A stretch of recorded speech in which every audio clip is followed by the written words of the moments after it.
In this video, I'm going to show animation sequencing using CoRoutines in AngelScript, which is an open source scripting language. I'll provide a link in the comments.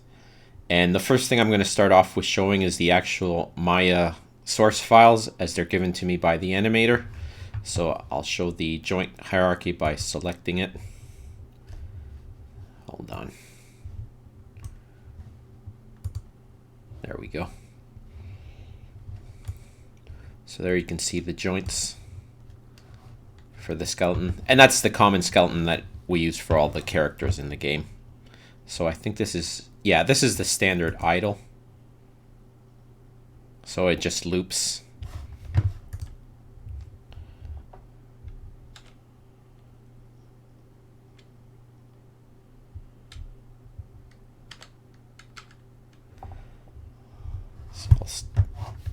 What I would do is export this animation, so I'll stop it from playing.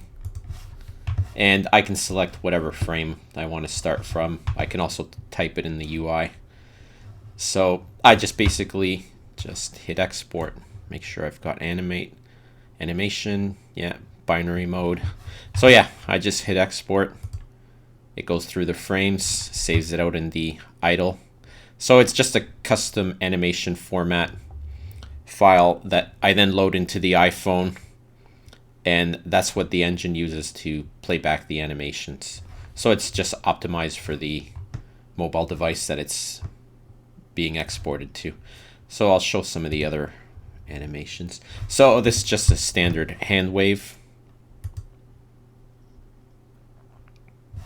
So it's a little bit cartoony.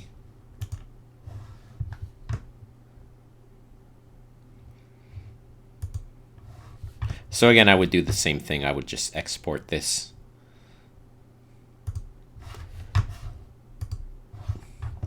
And this one has the character taking a bow. Yeah.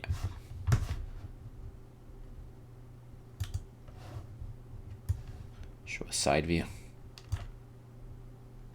So these are just some, you know, cutesy idle animations that I would play, say, in a character selection UI screen. So most of the time you'd see the idle, and every once in a while he'd go into one of these special animations. And in this video, I'm just going to show how I script all that up and how to make this easy so that someone who knows how to do scripting but isn't particularly well versed in C++ can still code the game for you. And then you can just worry about coding the engine.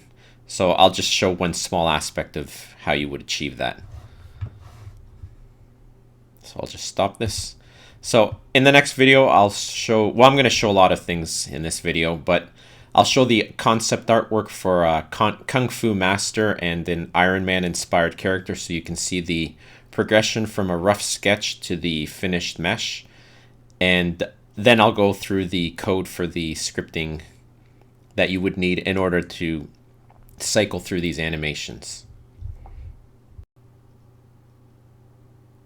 Here I'm going to show the concept art for the Kung Fu Master mesh.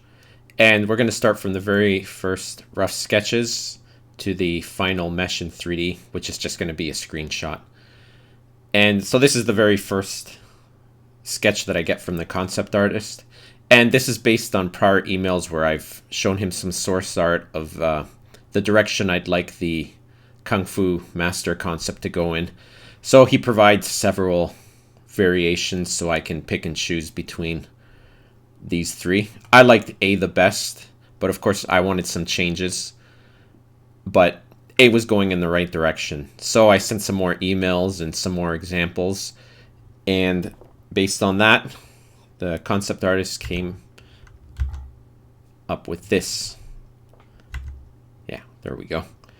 So that's looking more like what I wanted. So if we compare from what I had previously, the shoulder armor is over here. He's also bulked up. His shoes have changed. The hat and the face are the same because I like that. The way that had gone, and I changed the I guess the tunic portion here and also removed the armor. So this is still rough, but the concepts are pretty much finalized. I like everything that I see. So now the concept artist goes and cleans up the lines and sort of comes up with the final good sketch for this concept.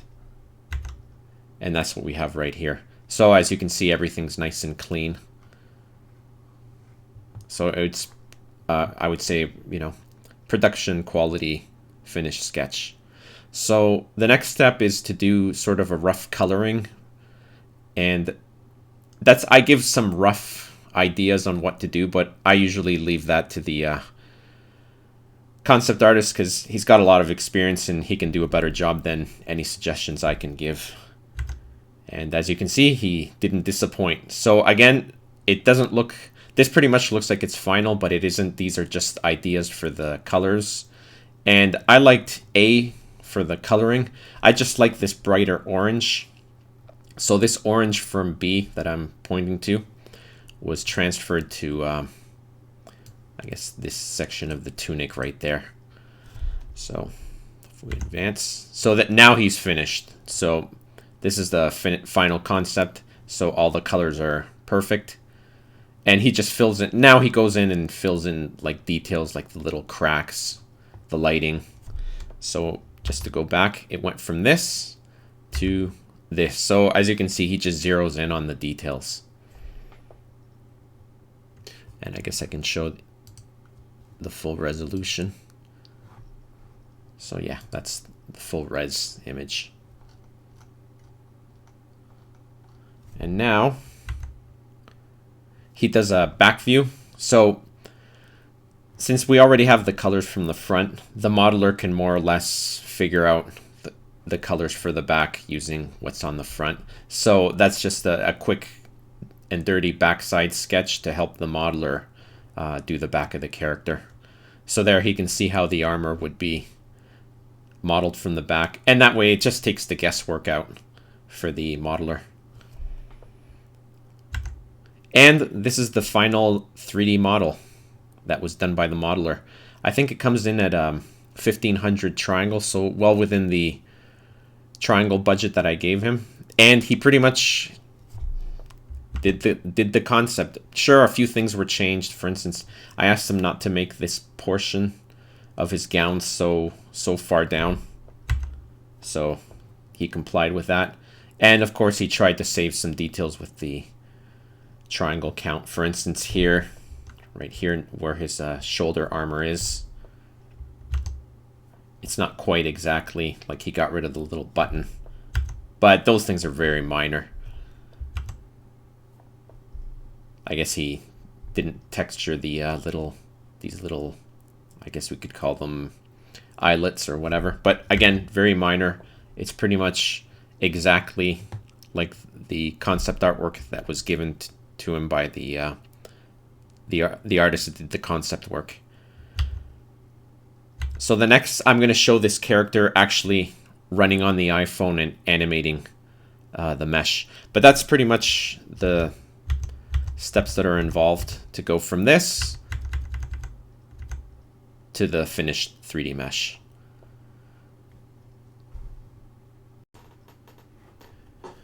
All right, in this video, we have the character running on the iPhone, and he's just going through the animations that I showed earlier. So here he's waving, then goes back to the idle and plays it a random number of times.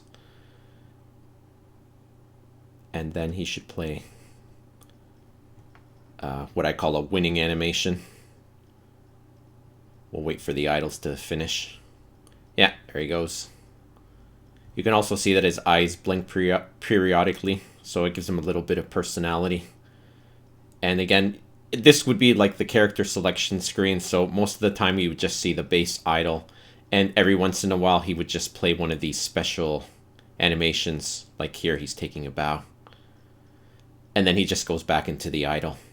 So this is done through a scripting engine called AngelScript, which I'll leave a link in the comments if you want to check it out. And that's what allows a scripter or someone who's not well versed in C++ programming to actually code up the game and not involve a programmer.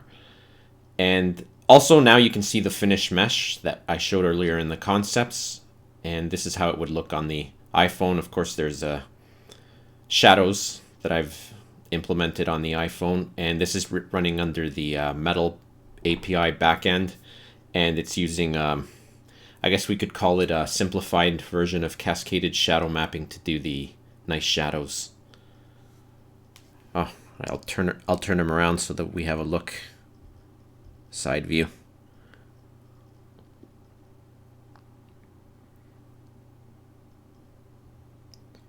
Do the back. So there he is, just waving. Actually, I've never seen him from the back, so let's see the animation from here. And again, the player will be able to turn the model in a sort of turntable so he can get a good view of the character before he selects him. See if he does his bow.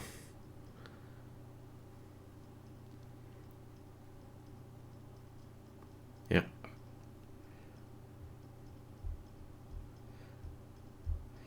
So next I'll show the scripting code to see how easy it is to script that up and sort of describe why I made the decisions I made for the scripting language. For example, why didn't I use Lua, and why I picked the interface to the C++ engine components that I did, and whatever little other optimizations that I do and the reasons behind them. So that's what I'll do in the next section of this video.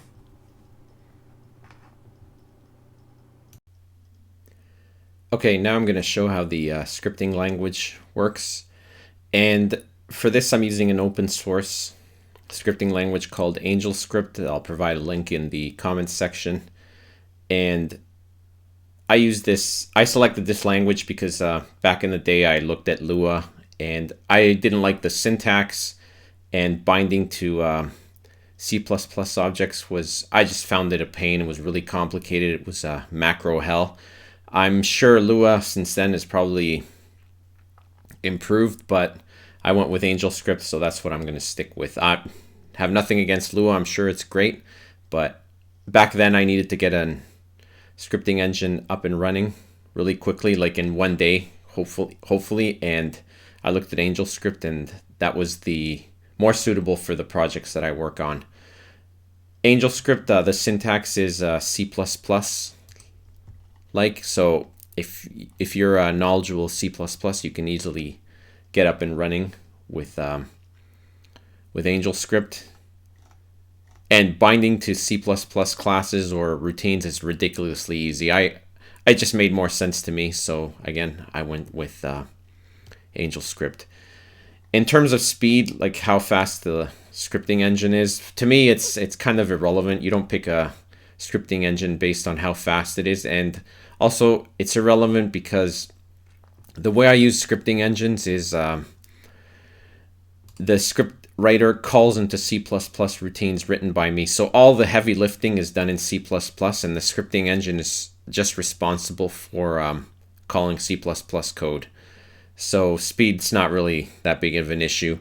And the same with garbage collection. The engine manages memory, and I don't allow the scripting engine to deal with memory.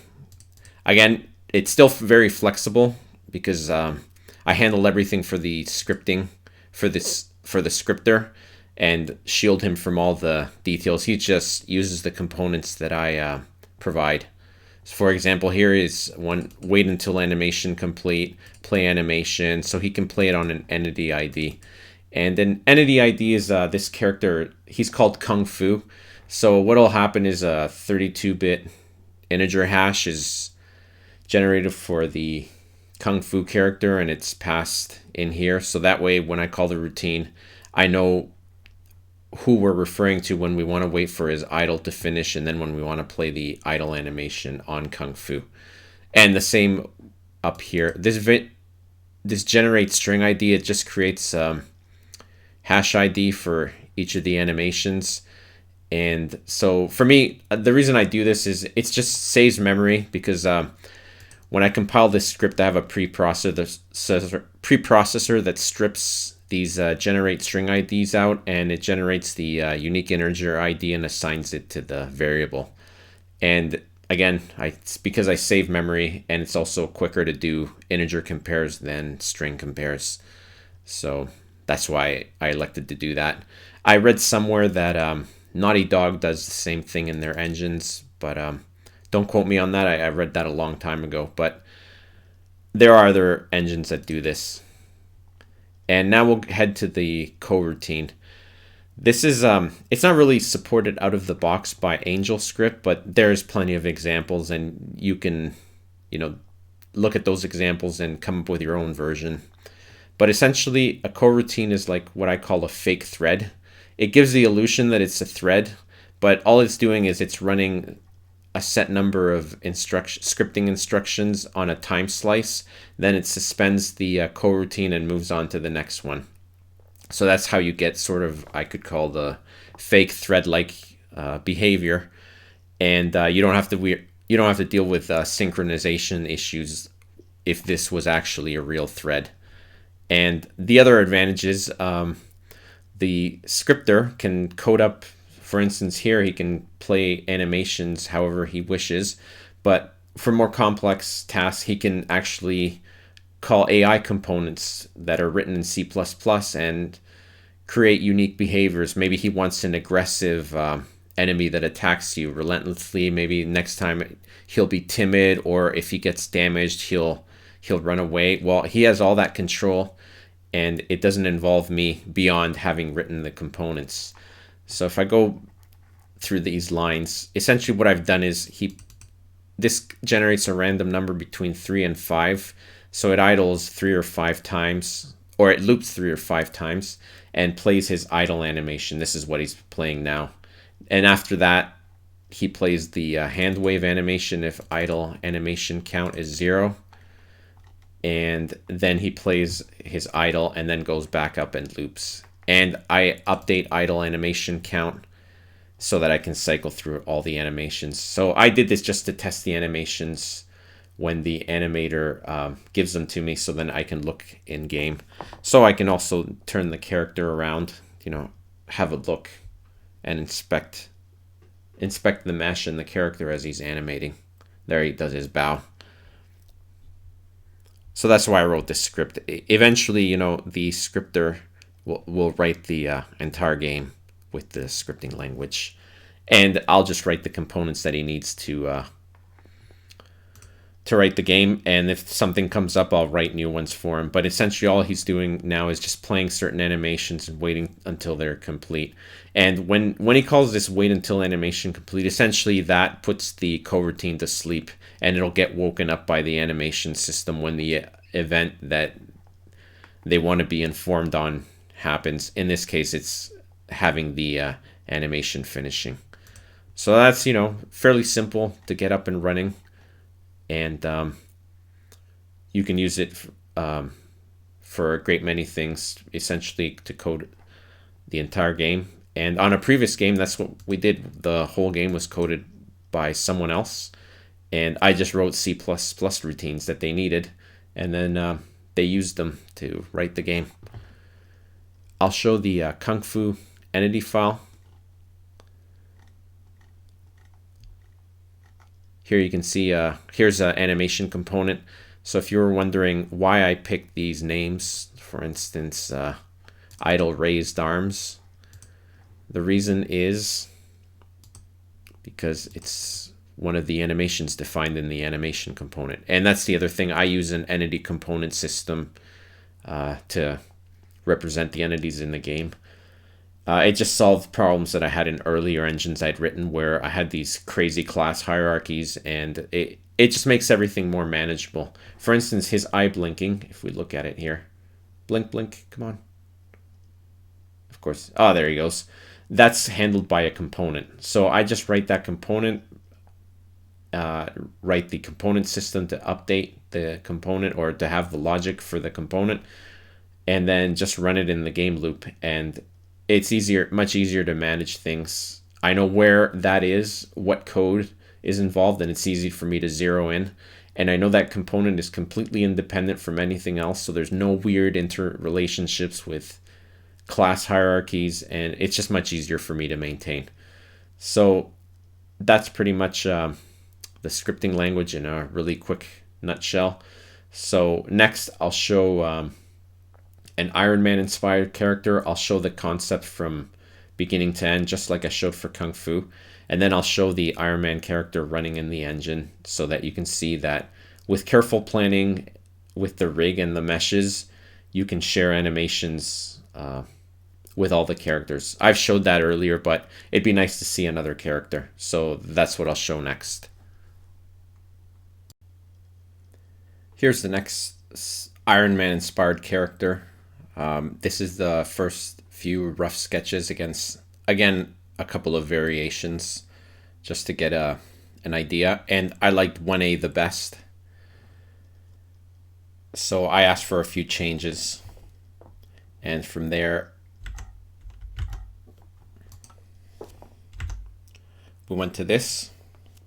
So removed the grill, gave him a little bit more armor. And just, he seemed a little more friendlier. So this one also has all the lines cleaned up. So from there we moved on to the base coloring. So again, starting to look, this isn't the final coloring, it's sort of just to get an idea. And I really liked how the concept artist painted this character. So pretty much this was the first pass and I said, yeah, go with this. So now he went through all the details and made sure that all the colors were final. And also did the back view as I described earlier. So I think if I go to actual size, yeah. So there you can see the finished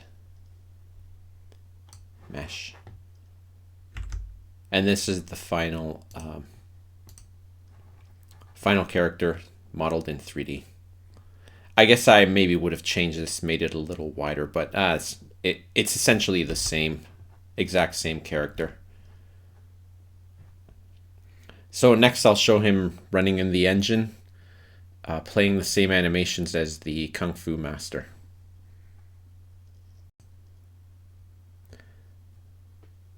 Here we have the Iron Man inspired character that I showed earlier in the 2D concept drawings, and as you can see he's playing the same animations as the Kung Fu. So because he uses the same skeleton rig and the mesh proportions are close to the same, you get to share the same animations. So there he's doing his winning pose. He also blinks if you look at his eyes. There he goes. And now we should do his bow. Yep. So all the characters in the game will share one animation set if I follow the rules that I set out. And now I'll do a little turnaround so we can look at his mesh from the back. And again, as always, he's got the cascaded shadow mapping beneath his feet. I didn't do self-shadowing because it looked too realistic, and I just wanted a more simplistic, cartoony look, sort of like, like a Super Mario. So the self-shadowing just took away from that, made it more realistic, or I guess more serious. So I decided to remove the self-shadowing, but I can easily enable it if I wanted to. So that's the Iron Man character up and running in the game. As you can see, he's very close, practically exactly the same as the 2D concepts. So I'm very happy with the way he turned out. Thanks.